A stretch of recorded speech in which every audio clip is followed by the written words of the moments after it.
personnel change. It's only because they're screwed. I had problems. I think that in itself is inspiring to people as well. I mean, that used to inspire me anyway. I mean, I know that if bands were constantly changing personnel, I used to think, well, what's wrong with their general ideas? What's wrong with their thinking then? You know, why? I mean, I felt that with the pop group.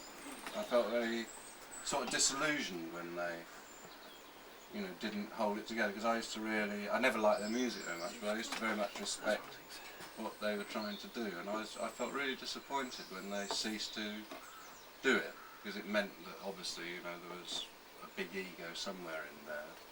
Well, that's what I thought. You know, and I think that probably was the case. You know, well, being successful simply becomes an end in itself.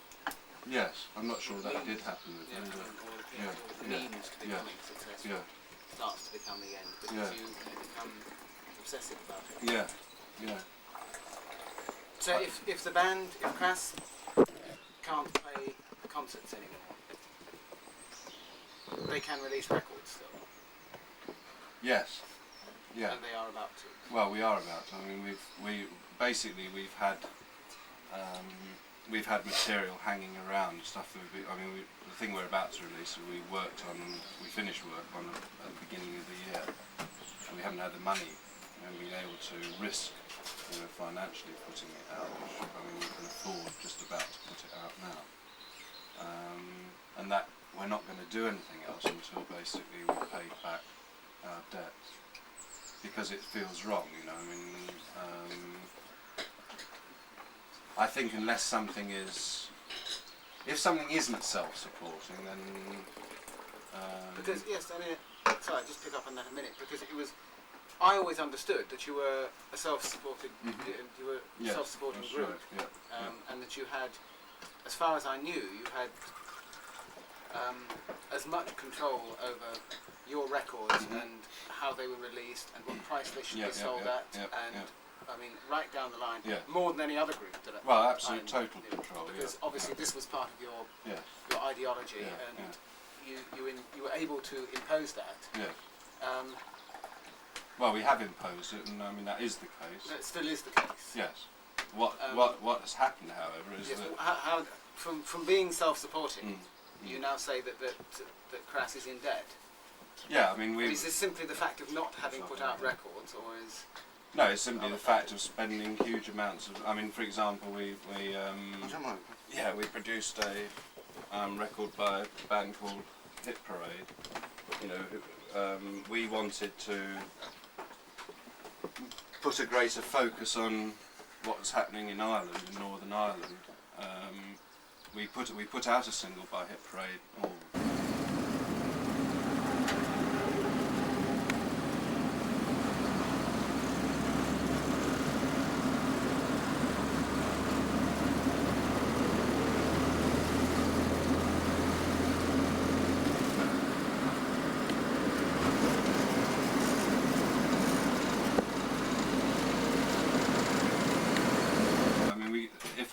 If we looked at our books, the last band we should have been putting a record out by was Hit Parade, because they sold less than any other band we'd put out. But we weren't looking at the books, we were looking at the political situation.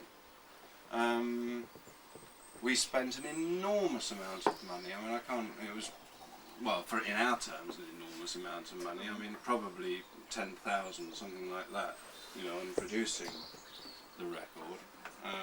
That's a lot for us. And I mean, I don't know how many we've actually sold of it, you know. I think it's 1,600. We can't sell it. We can't sell it. I mean, it's great. I mean, we'll give you a copy. It's great. It's great music. You know, it's very. We deliberately sort of disco orientated it, etc., etc., make it accessible. But I mean, the ideas aren't accessible. I mean, they're not. People don't want to hear about Northern Ireland. We know they don't want to hear about Northern Ireland, which is why we did it. We used to. But that's, I mean, sorry. I mean, that's in essence what you were doing yourselves. Yeah. For a lot of the time. Yeah. We could all. You weren't dressing those ideas, I think. No, we could. Well, we could always. You just said that you had tried to make that record accessible. Well, no. Whether that was perhaps No, I don't think. No. That was the guy's idea too. It came from him. He wanted to do it that way. Yeah. But our ideas alone weren't enough. I mean, we didn't know. I mean, we were sometimes criticised. Well, we were certainly criticised by Hit Parade for not making, Northern Ireland sufficient of an issue in our material. I mean, we certainly never avoided the subject, but we didn't make it an issue, and a major issue, simply because we don't know about it enough.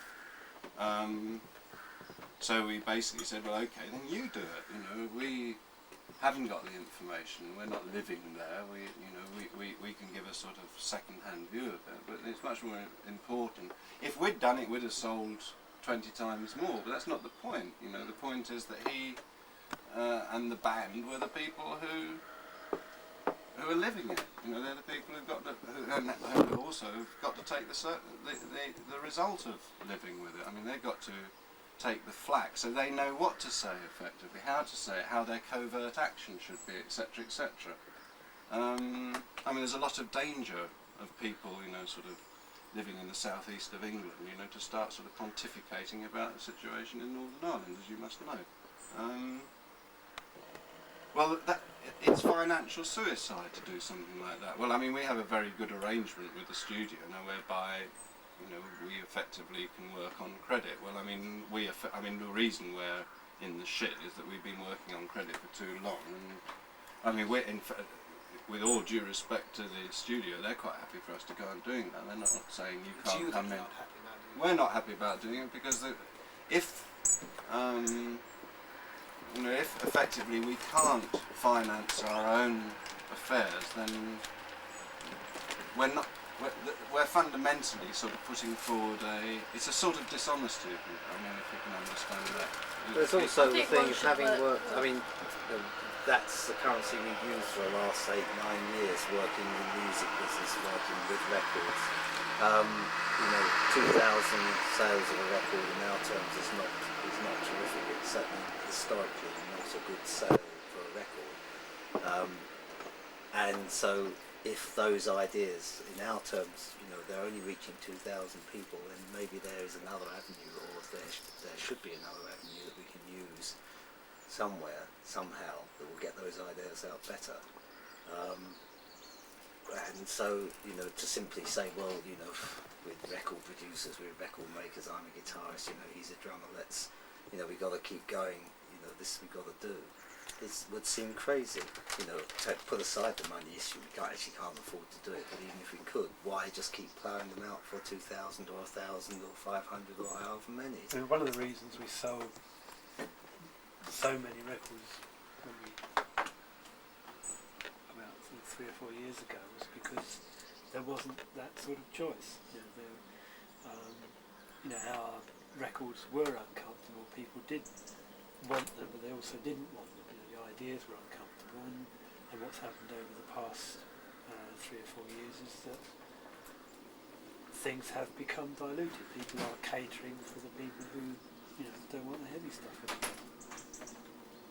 Well, that was evident on that John Peel show, because it sounded, I mean, if you didn't, I couldn't hear the words anyway, but what I could hear of the words was, people wanted that music, but they just didn't want the fucking ideas to go with it, so you remove the ideas and you plod some sort of the old rock and roll cliches on top of it, and you've got sort of a saleable commodity, that sort of happened, so it is quite possible that a large number of the people who used to buy our records, bought them because they were excited by the sounds, the weird, strange, noisy noise of Crass, which has now been, the message has been removed. You don't have to buy that. You can just buy some blah about, the girl down the road and the Corvette car or whatever it is. And that's a better commodity, and it is a better commodity, I was thinking in terms of commodity. No, ironically, we've just done a load of reader research which backs that up completely. Which people, our readers...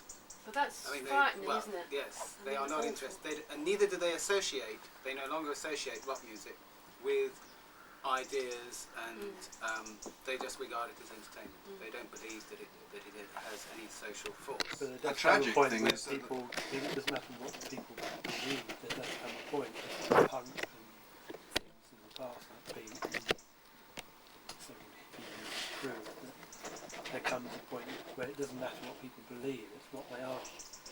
they don't but respond and what's keep that. happened this time round, whereas, I mean, people now can't sort of see the sort of revolutionary content of Elvis Presley's early stuff, which was pure revolution. I mean, that was rock and roll, and it was a real strong message. I don't think rock and roll has ever been as sanitised as it is now. They've really got it sewn up, you know, like the threats are even sanitised, you know, the sort of ZZ Top or the, well, I don't know if that's the right name, is it the right name? I don't know. Probably not, actually. Sounds right. Maybe Sputnik, That's right, yeah, Six Sputnik, and those Nazi love people we saw at the, Yeah. or pseudo-Nazi people we saw at the Throbbing Gristle thing, and Oh, that lot, yeah. I mean, yeah, that's right, something like that. Zodiac Mindwalk. Yeah, and there are all these sort of people sort of playing danger, and it's not danger because it's totally fucking sanitised. They're not questioning themselves, they're putting on the sort of uniform of danger. Even when Bowie used to go out in his sort of like, I mean, he was a threat, you know, there's the sort of, the sexual ambiguity was threatening, it threatened me anyway. I thought, fuck, you know, But it isn't where that. do I stand sexually in that? He was really questioning. Now it's just, you know, it's a piece of theatre, it's pantomime, and there isn't anyone. Doesn't that mean that it's had its effect? Yes, if it has, yeah. now is a piece of pantomime, Yeah. and if No, I'm if not kids demeaning can see that, through yeah. it now, Mhm. doesn't that mean that it did have its effect? Yes, at the time? I'm not demeaning what was happening then. What I'm saying is that there's no equivalent now. I don't think there's a sort of there's no questions being asked now. You know, I'm not that versed with what is actually happening. I mean, if there's a sort of rippling going on, then I always make it my job to hear what the ripple's about. There's nothing threatening. There's no real question. It isn't rock and roll. You know, and Bowie was rock and roll. Yeah, but that's you all know. reflective. I mean, it's always has been, hasn't it? I mean, it's like, you know, it's Say the independent movement should not try and evolve, and should not try and get bigger, and should not be looking to try and hold on to a band like the Smiths. That if a band like the Smiths starts achieving their kind of popularity, then they really are the province of the major label, and the independent network is for something different. But there are others who are saying, well, no, in order to survive, the independent movement must use larger names and hold on to bands who come up through them. But then so that's- there's a lot of that going on. But then that's a sort of, that's a sort of cynical approach, because the interests there are self-interests, aren't they? I mean, I remember we actually went to Rough Trade as a distributor just after Stiff Little Fingers had left them. They felt terribly disillusioned at the time. You know, they'd lost their big name, and they didn't rub their hands together when we came along. They were really pleased that, you know, they thought there was a band of commitment, you know, come along. And that's how it used to be. And you know, we did stick with them through, you know, and as a lot of adverse criticism started coming through about what was going on there, etc., you know, we still stuck with them and the cartel, because we still believed in the principles that we'd first, you know, felt were expressed when we first went to Rough Trade, their little back room, and sort of sat around with a coffee machine, you know. And, I mean, and even when one turned up at Rough Trade and couldn't get to see any of the people who ran Rough Trade because they were behind glass doors talking to important people, you know, one still said, oh, well, it doesn't matter. I mean, obviously they were busy today, and they're busy tomorrow, and they're busy the next day, and they're busy for the next fucking month. But you still keep going because it's, you know, when you find that, you know, the WEA tie-ups, and I mean, that is disillusioning. I mean, I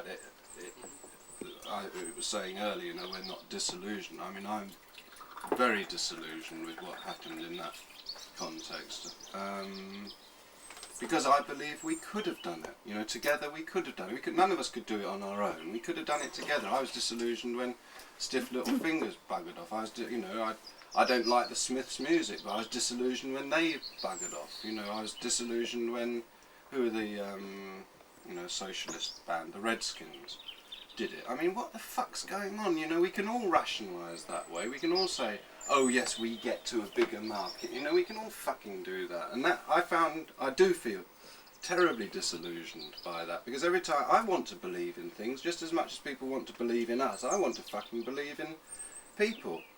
And every time you think, well, I don't quite agree with what they're saying, but I trust them. You know, I felt that with the Redskins. I thought, Christ, well, I'm not a socialist, and I'm certainly not an SWP member, but okay, they're doing it. I mean, I remember going and seeing The Clash really early on, and I felt so hurt. I mean, it's naive, you know. You think when you sort of got beyond 20 that you stop getting hurt by things like that, you know. When John Lennon got his hair cut, I felt hurt. Well, I was sort of quite young then. You know, when The Clash sort of sold out, I was really, really hurt, you know, and the trouble is, so were they, you know, and the same with the Pistols. I wanted to believe in them, because if you can believe in, I mean, almost, and this is a dreadful thing to say, but maybe if you can believe in people, it takes some of the responsibility off you believing in them. You know, if they'd been honest, then we wouldn't have to have been double honest. We wouldn't have to knacker ourselves trying to make up. You know, most of our time we were trying to prove to people, you know, that we weren't going to do it to them. Everyone's been waiting for years for us to sell out. You know, the slightest little opportunity. We didn't even used to go on fucking holidays. We didn't give ourselves a holiday in 8 years because we were worried someone might fucking see us getting on the boat. And I'm being serious.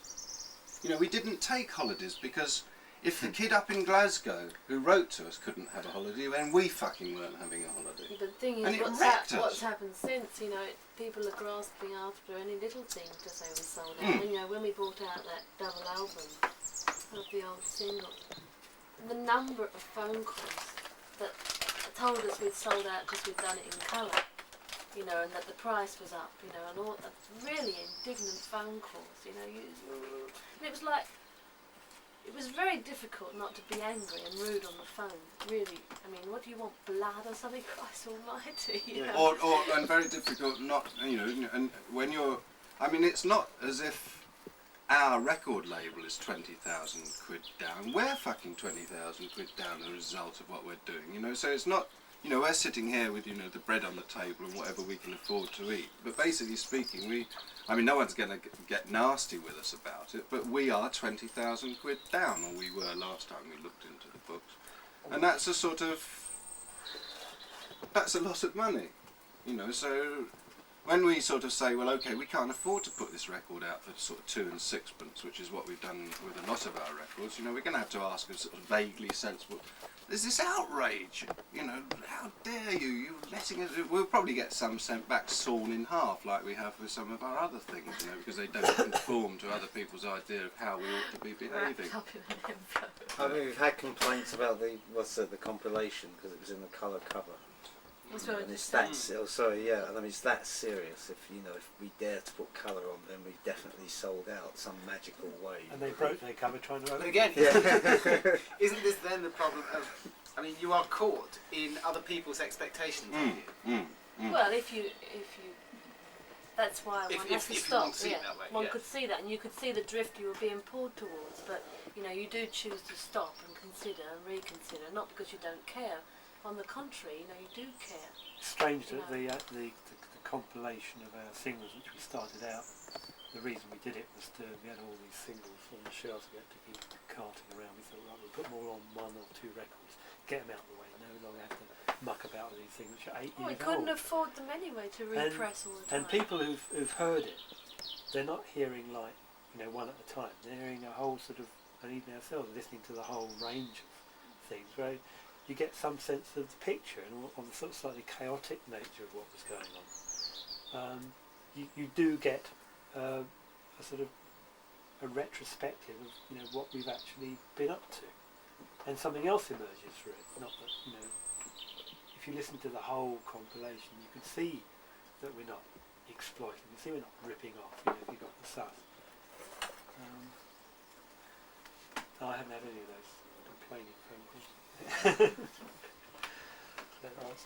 And I suppose the other thing, I mean, cynically, you would be the exception if you didn't sell out. Because we know that, but we can't. It's not in one's nature to do yes, so. I mean that I that's the suppose catch. is why people sit there waiting for you to sell out, because they know that soon. I mean, they are simply convinced that sooner or later they will, and almost they want that to be. But I told you so. Told you. Yeah, exactly. It gets to that point. Yeah. Well, it takes everyone off the hook as That's well, right. because It's as long as let one off, is yeah. sort of as long as we continue, which I know we will, to sort of question and to struggle and to sort of fight for what we think's right, you know, even if that just means gardening for the next 10 years, because that's the best we can do. We'll go on doing that, and we'll go on, you know, that's why it was important to us, you know, to find a voice, you know, because we couldn't do it in our conventional way. Because we'll go on doing our best, we'll go on trying to sort of make it a better place to be, if you like. Not, you know, it's not us that's making it better, or just to open the doors, or whatever, however you put it. I don't know how one puts it, but and I mean, I don't understand selling out. I mean, I've never understood what it means, what it entails, what it offers, because it doesn't. I mean, there's nothing there. You know, what we were saying earlier about all the objects and the paraphernalia of life is meaningless. You know, there's something real that we've got to be looking for, you know, and that's all Crass was ever doing, was looking for something real, and maybe we didn't really find it in the end. We certainly got a long way along a path, you know, and that was good, you know, and maybe the path's just going around a funny corner at the moment or whatever, but we'll go on doing that, and you are right, you know, cynically, you know, we'd be the exception, because most people don't enter into it. And don't have the privilege, and don't have the fortune.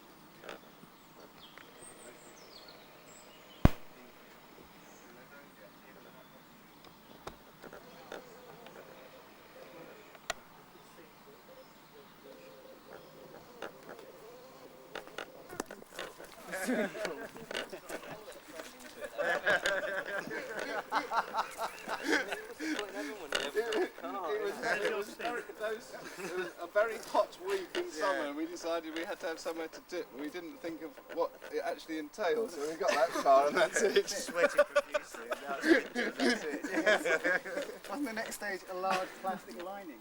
Oh, we found out it wasn't practical. It wasn't easy. I think it's going to turn into a compost heap. Jump in.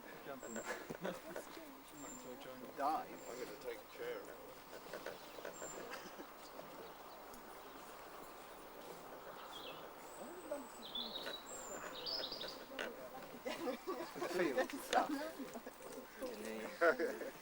It's a big telecom. What are all the lumps There of is a concrete? military place Like as well. Oh, they're the old tie bars for the aerial. Oh, the aerial. Go on, G, come and get in the pit. Come on. Isn't Steve coming? You didn't want to be photographed in a hole in the ground? I didn't. There's most of his life in one, I can't. Can you sort of close up a bit? Get down the bits as well. Or Sort of, no, I think it's alright, yeah. Just, can you sort of lock up a bit so you sort of catch it. catch it.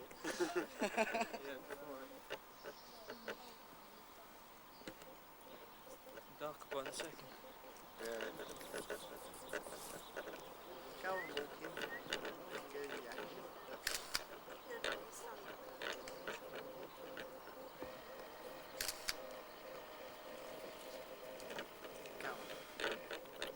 Have you seen those Minolta autofocus things? They're nice, aren't they? A friend of mine's got Yeah. 16 batteries. Is it really? Really? The winders and Yeah.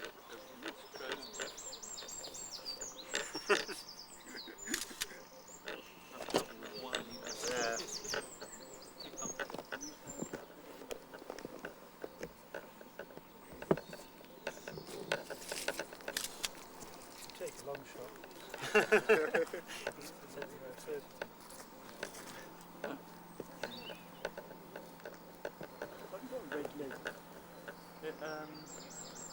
makes you all go a bit paler. Got a bit more contrast. Bit paler. Oh my god. I've been working on the sun tunnel fucking summer. Oh, yeah, that's right. Did you mind the brown and wheat?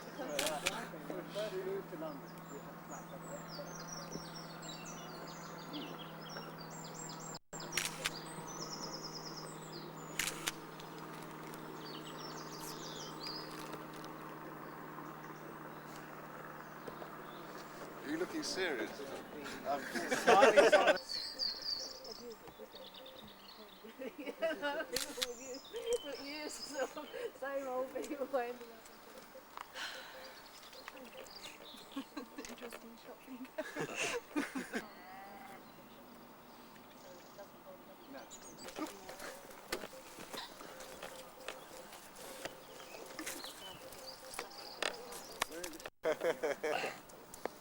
Sees him walking.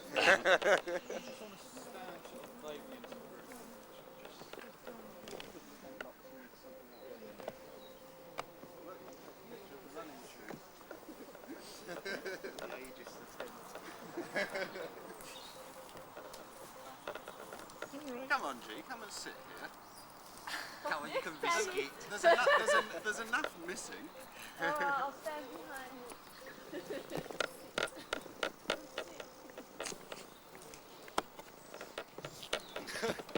What are you doing down there?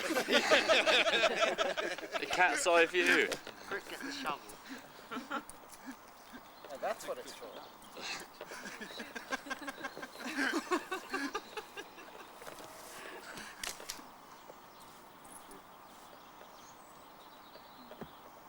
Last time I dug one of them wasn't twice enough. Yeah. With a clothes peg on his nose. Yeah.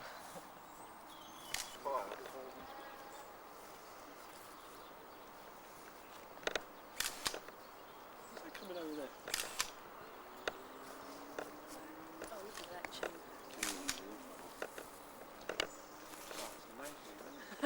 Really looking up. Oh! Is this the flight path out of Sunset? It isn't. No, not Turn quite. right by then. My parents told me we should stalk. There's one over there. Yeah. To Stansted. Yeah.